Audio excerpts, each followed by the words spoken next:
How to make a rounded button in Wix Studio.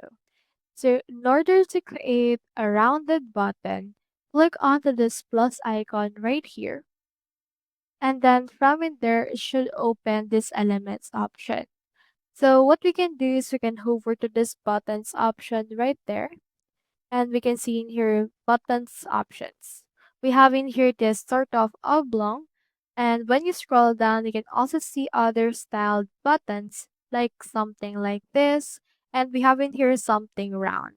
So for example, let's head over and then add this particular button. Let's drag it into the page and you should be able to see what that will look like. So we already have in here a round button. You can further customize this to your liking.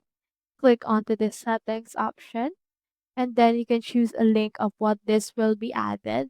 And if you want to change the icon, you can head over and replace the icon by clicking onto this particular button right here and then choosing in here a vector art that you want to change it with.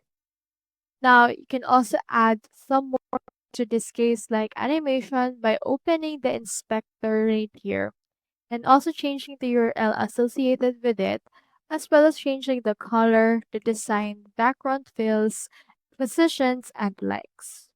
So that's how you make a rounded button in Wix Studio. Hope we helped.